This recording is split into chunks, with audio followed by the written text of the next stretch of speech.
In the Utopia series, we're showing 3 different models, starting with the Diablo Utopia. This is our entry-level bookshelf model that we launched 12 months ago, last year at CEDIA.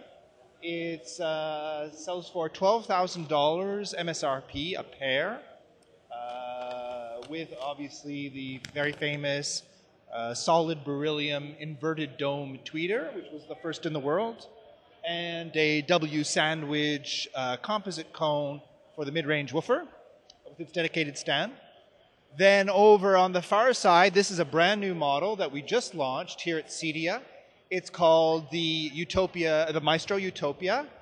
A very interesting model that I'm excited to hear. It sells for $50,000 a pair. It's a beryllium tweeter, then a 6-inch mid-range, and 2 11-inch woofers. So it's a 3-way design. On its own set pedestal, it obviously, like almost all of the Utopias, short of the Diablo, it has you have the consumer or the installer has full access to the crossover, so you can actually dial in the response of all the new Utopias into the room where they will be finally installed. So you can really fine-tune the sound of the Utopia in its environment. And then last but not least, the big daddy of the Utopia series, the Grand Utopia. This is our statement loudspeaker, where we really tried to build the best loudspeaker in the world, regardless of the cost. And it is truly an engineering triumph in acoustic design. It's a 4-way speaker with a beryllium tweeter, 2 6-inch mid-ranges, an 11-inch woofer on top, and then a 16-inch subwoofer at the bottom. There are many interesting elements about this loudspeaker.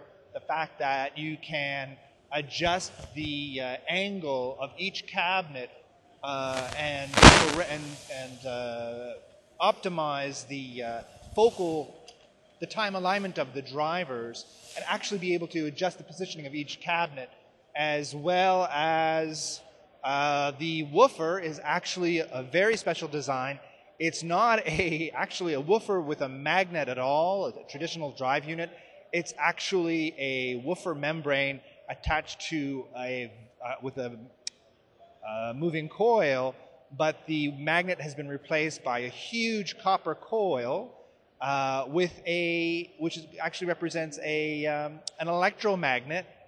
And in the back we have the power supply that actually electronically supplies the woofer. So you can, again, electronically fine-tune the output of the woofer, and with the full crossover tweaks that you can do on the back of the Grand, you can perfectly dial in the Grand to any room. Really, again, like I said, an engineering triumph that not seen in any other loudspeaker on the market. So here we are at the back of the Grand Utopia. I'll give you a brief explanation of what we're looking at.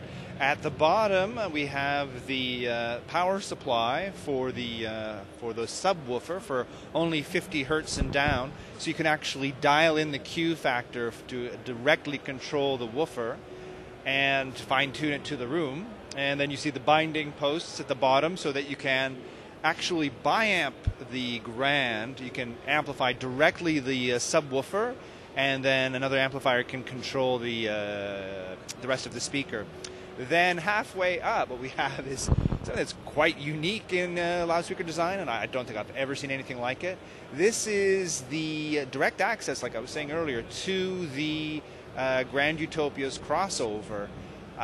So what happens is when you install the Grand into the different environment of the consumer's home, you can fine-tune the Grand. So instead of having the speaker that conforms or complies to the surroundings and the listening environment, or whether there's glass or the speaker's been put into a corner and it doesn't sound right, and any loudspeaker in the world that I've ever seen, you're not, the only way you can adjust the response of or how the speaker is going to sound in the room is by repositioning it and bringing it out from the wall, or towing it in, or putting it against the wall.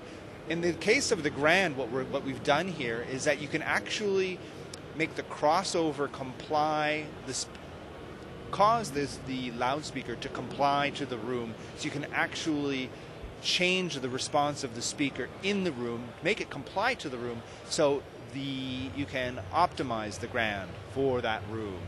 It's a bit difficult to explain. You can change the tweeter's response, the mid-range, or the woofer.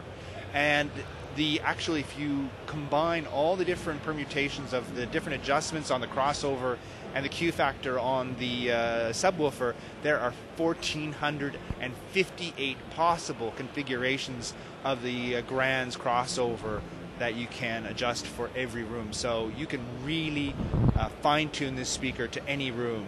And just a last note, it's a lot of fun, is that the Grand, you can adjust the focus time, the alignment of the drive units in the room onto the listening position, so that the drive units will focus in on the listening position. So you can actually put this crank into the system that controls the spine inside the Grand and fine-tune the focus time.